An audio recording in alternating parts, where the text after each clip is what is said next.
पहले में फायदा ही बताएं इसमें। महात्मा में यही है कि उसका महात्मा का वर्णन क्या है, उसकी महिमा क्या है। तो पहले महात्मा के प्रथम श्लोक में लिखते हैं सच्चिदानंद रूपाय विश्वोत्पत्त्यादि हेतवे तापत्रय विनाशाय श्री कृष्णाय वयं। कि सत्य चित्त आनंद स्वरूप भगवान कृष्ण को हम प्रणाम करते। भगवान का एक नाम है सच्चिदानंद, एक नाम है, तीन चीज को मिला करके इसको एक नाम दिया है। ये सत्य भी है, ये प्रकाश स्वरूप चित्त भी है, और महाराज ये नंद को आनंद भी है। बोलना पड़ेगा। तो एक नाम रखा इनका सच्चिदानंद।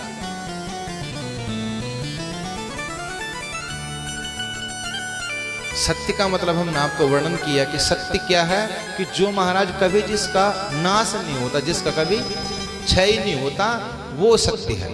जैसा हमारे ठाकुर जी थे, हैं और रहेंगे। अब भले वो कलयुग में कल की रूप में रहे, लेकिन रहेंगे ठाकुर जी। द्वापर में आए थे तो कृष्ण रूप में थे ठाकुर जी, और महाराज पहले राम बन के आए तो थे ठाकुर। जब वो रूप भले अनेक ले ले, लेकिन महाराज तत्व तो एक वस्तु है, वो एक ही। तो जो था है रहेगा, वही सत्य है। बाकी तुम्हारा हम तो मिट्टी के मधुकरा है। आज ठीक है, कल बारिश होगी, महाराज भीग करके फूट जाएंगे, हमारा काम तमाम है जाएगा। बोलना पड़ेगा। तो ठाकुर जी सत्य है। चित्त क्यों कहा गया इनको, क्योंकि ये प्रकाश स्वरूप है। हमने पीछे हम बताते हैं आपको कथाओं में कि हमारा हृदय को हम क्या बोलते हैं, मेरा चित्त चुरा के ले गया। क्या बोलते हैं, चित्त चोर। ठाकुर जी को चित्त चोर बोलते हैं ना। तो चित्त का मतलब होता है हृदय, और भगवान कहाँ रहते हैं, हृदय में। और जब तक ये हृदय में चित्त चैतन्य है ना, ये ठाकुर जी हैं, जब तक ठाकुर जी हृदय में है, चित्त है, तब तक ही हम बोल रहे हैं। और जैसे ये चित्त चले गए ना ठाकुर जी, तो फिर आप बोलोगे। क्या बोलोगे, राम नाम। जब तक ठाकुर जी हृदय में, तब तक ही हम चैतन्य अवस्था में। ये मुख चल रहा है, हाथ चल रहा है, कब तक, कहता हमारा सच्चिदानंद रूप आया। जब तक ठाकुर जी। और अगले शब्द देते आनंद। बोले उसका नाम क्यों, उसको आनंद क्यों कहा गया। बोले महाराज जिसको उसकी कृपा की एक आनंद की बिंदु की, सिंधु की बिंदु की, बूंद की बूंद का छींटा भी मिल जाए तो कहता उसको परम गति प्राप्त हो जाती। ठाकुर जी ऐसा नहीं है कि महाराज माता जी की आनंद नहीं आता, क्योंकि हम ना उस चीज में गए नहीं है। आप इस्कॉन मंदिर गए हो, आप लोग मुंबई इस्कॉन मंदिर, मुंबई में तो है, आप सभी गए होंगे। बताओ वहां आनंद आता है नहीं आता, आता है। क्यों आता है, वहां साक्षात आनंद स्वरूप विराजमान है। और जब उसका नाम का कीर्तन होता है मैया, जब उसका नाम का कीर्तन तो गूंजते हैं ना, तो वो क्या होता है कि सीधा हमारे दिल चित्त में जाकर के समा जाता है। और वहां से आने के बाद मन नहीं करता जाने का, होता है ना ऐसा, वहां से फिर जाने का मन नहीं करता। तो उसका मतलब क्या है, वही आनंद की अनुभूति है। अब जैसे हम लोग हैं तो हमें वहां पर आनंद आता है, लेकिन कुछ संत तटीय स्थान में बैठे होंगे, आप लोगों के दर्शन कर रहे हैं, सोए हैं, और सोए सोए में माना याद कर करके खो रहे हैं, याद कर करके खो रहे हैं, मुस्कुरा रहे हैं, हंस रहे, याद कर करके। तो वो क्या है, महाराजा आया था, उसको सबको सोच लिया था। देवता लोग हड़बड़ाए, छटपटाए कि प्रभु हमारी रक्षा करो, हमें ऑक्सीजन नहीं मिले। बोले क्यों, बोले देखो वो 5 महीने का ऑक्सीजन है, वो सबके सब हवा ले ली उसने, तो उसने रोक दिया। भगवान बोले अरे इतना छोटा बालक मतलब आनंदमक हो गया। तो वो कब होगा, कहते महाराज जब हमारी भक्ति बढ़ती है, जब हमारी प्रीति बढ़ती है ठाकुर जी से।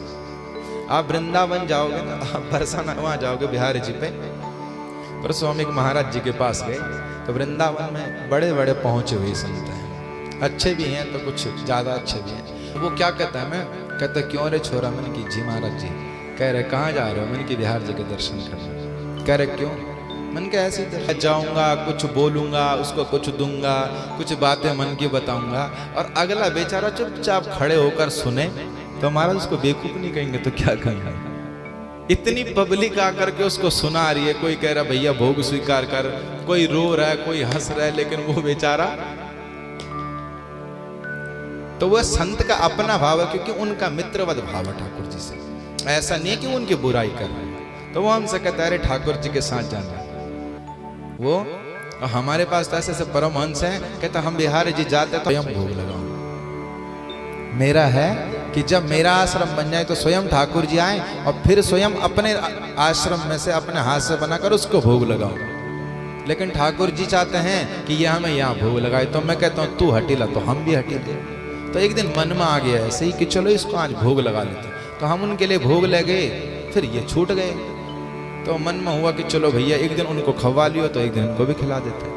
अब इनको खिलाने की बात आई तो इनके पास हम भोग दे करके आ गए। फिर माता जी से ऐसी बात हुई फोन पे कि क्या कर रहे हो ऐसे। हमने कहा कुछ नहीं। तो इसके बाद जब हमने इनको रसगुल्ला खिलाया था, दूध मलाई खिलाई, तो इन्होंने हमें सीधा मतलब गोवा और कर्नाटक के इन्होंने भगत पकड़ा दी।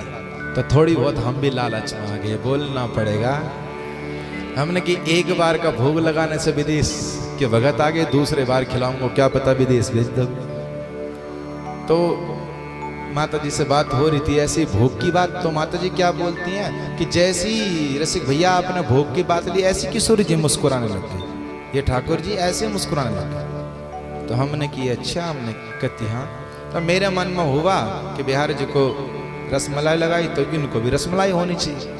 तो मैंने बिहार जी के लिए राजभोग कराया और इनके लिए रसमलाई करवा दी। लेकिन इनको खानी थी रसमलाई, इनको खानी थी रसमलाई। और मैंने जैसे डिब्बा करते कि यहाँ कहते विश्व की उत्पत्ति, पालन और श्रृंगार करते हैं। पालन उत्पत्ति तो महाराज ब्रह्मा जी कर रहे हैं, पालने वाले हमारे ठाकुर जी, और महाराज समेटने वाले देवाधिदेव महादेव। बोले शंकर भगवान की। विश्वोत्पत्त्यादि